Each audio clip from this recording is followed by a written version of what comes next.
आम जनता को महंगाई का एक और बड़ा झटका लगा है। घरेलू गैस सिलेंडर की कीमत में 50 रुपए की वृद्धि हुई है। उज्जैन में गैस सिलेंडर का भाव अब 1059 रुपए 50 पैसे हो गया है। घरेलू गैस रसोई सिलेंडर की बढ़ी हुई कीमत गैस सिलेंडर का दाम आज से पूरे देश में लागू हो गया है। बता दें कि घरेलू एलपीजी के दाम पहले 22 मार्च को 50 रुपए प्रति सिलेंडर की बढ़ोतरी की गई थी। पेट्रोलियम उद्योग के प्रारंभिक आंकड़ों के अनुसार अप्रैल में एलपीजी की खपत मासिक आधार पर 9.1% गिरकर 2.2 मिलियन टन हो गई, जो अप्रैल में 2021 की तुलना में 5.1% अधिक है। मार्च से पहले घरेलू एलपीजी की कीमत में पिछले साल 6 अप्रैल को बदलाव किया गया था। गौरतलब है कि 1 मई को सरकारी तेल कंपनियों ने भी कमर्शियल एलपीजी सिलेंडर के दाम में बढ़ोतरी की थी। कमर्शियल एलपीजी सिलेंडर के दाम 102 रुपए 50 पैसे महंगा हुआ है। नई कीमत लागू होने के बाद दिल्ली में 19 किलो कमर्शियल गैस सिलेंडर की एक कीमत 1 मई से 2253 रुपए से बढ़कर 2355 रुपए 50 पैसे हो गई है। भारत सरकार द्वारा क्रूड ऑयल के दामों में परिवर्तन आने के कारण वर्तमान में घरेलू गैस सिलेंडर जो 1009 रुपये 50 पैसे का था, उसमें 50 रुपये की वृद्धि की गई है। अब वह सिलेंडर 1059 रुपये 50 पैसे का उपभोक्ता को उपलब्ध होगा।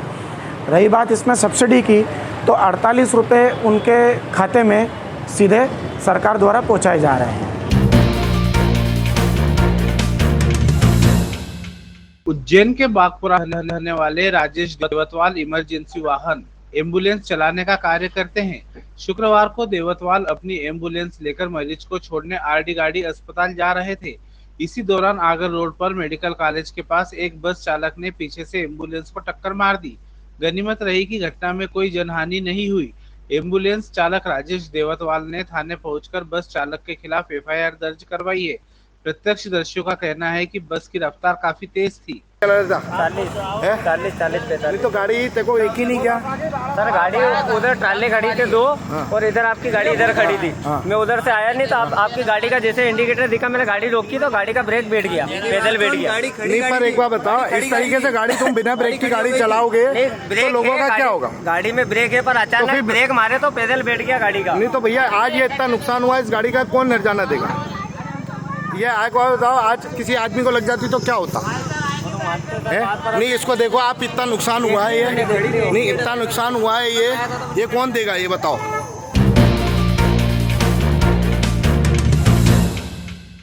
उज्जैन में सिंहस्थ क्षेत्र के मकानों को चिन्हित कर तोड़ने के नोटिस देने के बाद शुरू हुए विरोध ने एक बार फिर जोर पकड़ लिया है।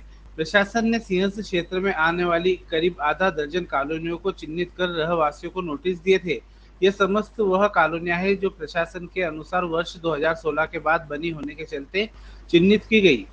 वर्ष 2016 से पहले सिंहस्थ क्षेत्र में आने वाली बस्तियों को प्रशासन ने अपने स्तर पर ही छोड़ दिया।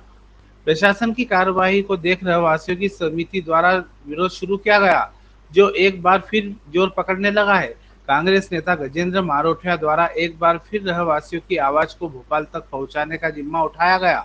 उज्जैन शहर कांग्रेस और समाज सेवियों का एक प्रतिनिधिमंडल आज पिपली नाका चौराहे से भोपाल नगरीय प्रशासन विभाग से मिलने 8 मई तक लगने वाली दावे आपत्ति लगाने पहुंचा।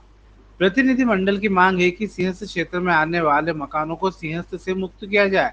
वहीं किसानों की जमीन को 12 साल में आने वाले सिंहस्थ के बाद 11 वर्ष तक व्यवसाय करने दिया जाए। आज कांग्रेस के प्रतिनिधि मंडल में विधायक महेश परमार, मुकेश भाटी, माया राजेश त्रिवेदी, विवेक यादव, देवेंद्र पाटनी, राहुल भाटी, ललित मीणा, राहुल पटेल, आशीष पांचाल, लीलाधर यादव, राजेश बाथली आदि पिपली नाका क्षेत्र में उपस्थित रहे और जनता को संबोधित किया। वहीं 4 सदस्यीय दल भोपाल रवाना हुआ। भारतीय जनता पार्टी की सरकार जिस तरह से पूरे मध्य प्रदेश और देश में लोगों के आश्रय घर उजाड़ने का काम कर रही है, इसी परिक्षेत्र में हमारे सिंहस्थ क्षेत्र में जो वर्षों से जो मकान बने हुए हैं, लगभग 2 या 3 हेक्टेयर ज़मीन में बने हुए हैं और हज़ारों हेक्टेयर ज़मीन में सिंहस्थ मेला लगता है।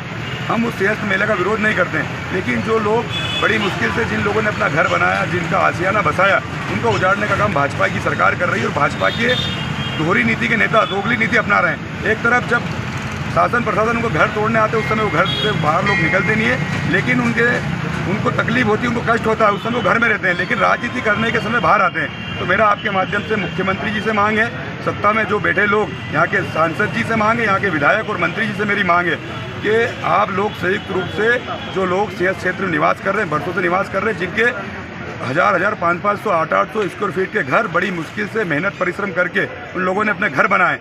एक बार आदमी का जीवन में घर बनता है, बड़ी मुश्किल से बनता है, तो वो जगह चिन्हित करके छोड़ दे, इसमें कौन सी बड़ी बात है। और कहीं जमीन अधिग्रहण करना तो कर लें, हमारी यही मांग है कांग्रेस पार्टी की और समस्त इस क्षेत्र के रहवासी की, यहाँ के गणमान्य नागरिकों का, यहाँ के समाज सेवियों का, कि इनके घर नहीं तोड़े जाएं।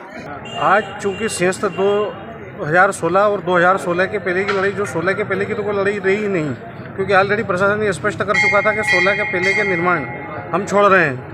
तो वो जिस प्रकार से भ्रम फैला रहे हैं कि 40 साल पहले, तो 40 साल पहले एकदम अपना उज्जैन ना तो इतना बड़ा था और ना एकदम बने। कुछ मकान 2080 के बाद बने, कुछ 92 के बाद बने, कुछ 2004 के बाद बने और कुछ 16 के बाद बने।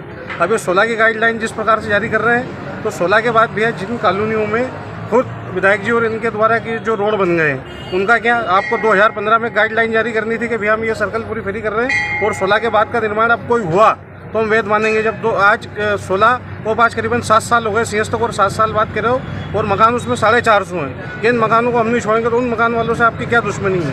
पूर्णतः कांग्रेस पार्टी ने भी जब पूरी और एक आम जन ने और समाज सेवी संगठनों ने पूरी लड़ाई लड़ी थी, जिससे प्रशासन को अपनी मुहिम करने का थोड़ी सी रोकना पड़ी थी। तो हमारा आज फिर यही मांग है कि जब 16 के बाद लोग जो 400-450 मकान हैं उनको भी छोड़ा जाए।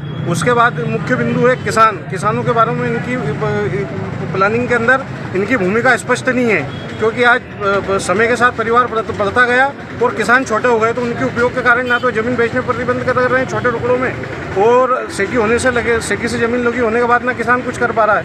तो इनकी कोई ऐसी भूमिका नहीं है कि उसके बाद में किसान भी कुछ अपना जीवन यापन के लिए कुछ काम करे।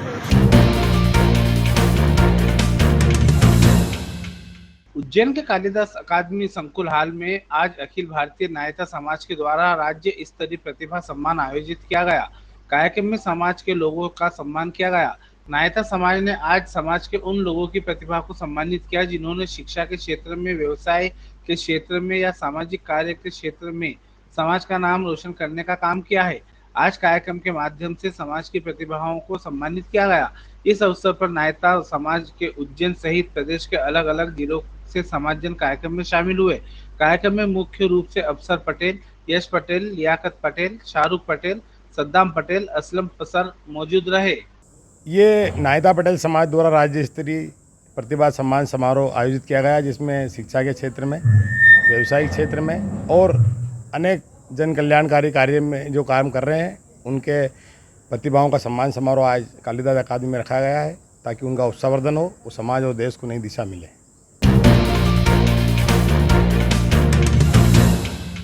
मध्य प्रदेश के इंदौर में बीती रात भीषण अग्निकांड हो गया। यहां विजयनगर क्षेत्र में स्वर्ण बाग कॉलोनी की एक बिल्डिंग में आग लगने से 7 लोगों की मौत हो गई। मृतकों में 6 पुरुष और 1 महिला शामिल है। शुरुआती जानकारी के मुताबिक विजयनगर थाना क्षेत्र की इस बिल्डिंग में देर रात 3 बजे तक भीषण आग लग गई। सूचना मिलते ही आला अधिकारी और फायर ब्रिगेड के वाहन मौके पर पहुंचे। जल्द ही आग पर काबू पा लिया गया, लेकिन तब तक 7 लोगों की मौत हो चुकी थी। आग का कारण शॉर्ट सर्किट बताया जा रहा है। वहीं पुलिस मामले की जांच कर रही है।